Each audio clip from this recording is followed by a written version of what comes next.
ദൈവത്തിൻ്റെ അതിപരിശുദ്ധ നാമം മഹത്വപ്പെടുമാറാകട്ടെ. നമ്മളിന്ന് വായിക്കുന്നത് വിശുദ്ധ ലൂക്കോസിൻ്റെ സുവിശേഷം 1-ാം അധ്യായം 43-ാമത്തെ തിരുവചനം. എൻ്റെ കർത്താവിൻ്റെ അമ്മ എൻ്റെ അടുത്ത് വരുവാനുള്ള ഈ ഭാഗ്യം എനിക്ക് എവിടെ നിന്ന്? പരിശുദ്ധ തൃത്വൈക ദൈവത്തിന് സ്തുതി. വാർദ്ധക്യത്തിലിരിക്കുന്ന എലിസബത്ത് എന്ന അമ്മ യുവതിയായ മറിയത്തെ അഭിസംബോധന ചെയ്യുന്ന ഒരു വചനം. കർത്താവിൻ്റെ അമ്മ. ആരിൽ നിന്ന് ദൈവം മനുഷ്യ ശരീരം സ്വീകരിച്ചുവോ ആ നിത്യ കന്യക. ജോസഫിന് വിവാഹം നിശ്ചയിക്കപ്പെട്ടിരിക്കുന്ന ദാവീദ് കുലത്തിൽ നിന്നുള്ള ദാവീദ് പുത്രി.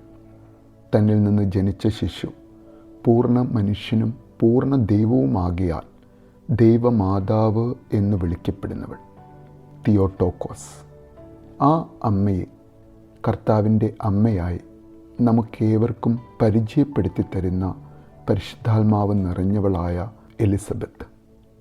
നീ സ്ത്രീകളിൽ അനുഗ്രഹീതയാണ്, നിൻ്റെ ഉദരഫലവും അനുഗ്രഹീതം എന്ന് നമുക്ക് ഓരോരുത്തർക്കും വേണ്ടി ആദ്യമായി ഉരുവിടുന്ന എലിസബത്ത് എന്ന അമ്മ. കർത്താവിൻ്റെ മുന്നോട്ടക്കാരനായ വിശുദ്ധ യോഹന്നാൻ സ്നാപകൻ്റെ അമ്മ. ഈ ലോകത്തിലേക്ക് എഴുന്നള്ളി വന്ന കർത്താവിൻ്റെ മശിഹായുടെ പരസ്യ ശുശ്രൂഷയുടെ കാലനിർണയം വാചാലമായ മൗനത്തിലൂടെ താൻ നൊന്തുപെറ്റ പൊന്നോമനയെ ബോധ്യപ്പെടുത്തുന്ന അമ്മ. സമയമായില്ല എന്ന് തൻ്റെ 12-ാം വയസ്സിലും സമയമായി എന്ന് തൻ്റെ 30-ാം വയസ്സിലും വാചാലമായ മൗനത്തിലൂടെ മകനെ ബോധ്യപ്പെടുത്തുന്ന അമ്മ. വിശുദ്ധ ലൂക്കോസിൻ്റെ സുവിശേഷം 2-ാം അധ്യായം 49-ാമത്തെ തിരുവചനത്തിൽ ഒരു 12 വയസ്സുകാരൻ അമ്മയോട് ചോദിക്കുകയാണ്, നിങ്ങൾ എന്തിനാണ് എന്നെ അന്വേഷിച്ചത്? ഞാൻ എൻ്റെ പിതാവിൻ്റെ കാര്യങ്ങളിൽ വ്യാപൃതനായിരിക്കേണ്ടത് എന്ന് നിങ്ങൾ അറിയുന്നില്ലേ എന്ന് ചോദിക്കുന്ന ഒരു 12 വയസ്സുകാരൻ. എന്നാൽ മൗനത്തിലൂടെ സമയമായില്ല എന്ന് മകനോട് സംസാരിക്കുന്ന അമ്മ. പിന്നീട് അവരോടൊപ്പം പുറപ്പെട്ട് നസറത്തിൽ വന്ന് അവർക്ക് വിധേയനായി ജീവിക്കുന്ന അവരുടെ പൊന്നോമന മകൻ. എന്നാൽ ആ മകനെ അവൻ്റെ 30-ാം വയസ്സിൽ മറ്റൊരു വാചാലമായ മൗനത്തിലൂടെ സമയമായി എന്ന് ബോധ്യപ്പെടുത്തുന്ന അമ്മ.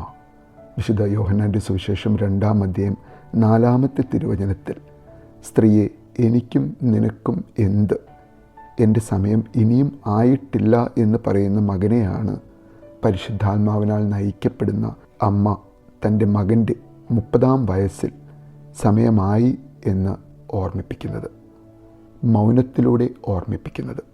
ആ മകന്, അമ്മയുടെ കണ്ണുകളിലേക്ക് നോക്കുന്ന ആ മകന്, ആ അമ്മയുടെ ആഗ്രഹം സാധിച്ചു കൊടുക്കാതിരിക്കാൻ സാധിക്കുന്നില്ല. ആ അമ്മയുടെ മധ്യസ്ഥയിൽ അഭയം പ്രാപിക്കുന്ന നാം ഓരോരുത്തർക്കും ആ അമ്മയും മകനും ആയുള്ള വാചാലമായ മൗനത്തോടെയുള്ള മധ്യസ്ഥതയിൽ ആ മകൻ, നസ്രായനായ യേശു, നമ്മുടെ ജീവിതത്തിൽ ഇടപെടും എന്ന് നമുക്ക് ആഗ്രഹിക്കാം, പ്രാർത്ഥിക്കാം. നല്ലൊരു ദിവസം നേരുന്നു.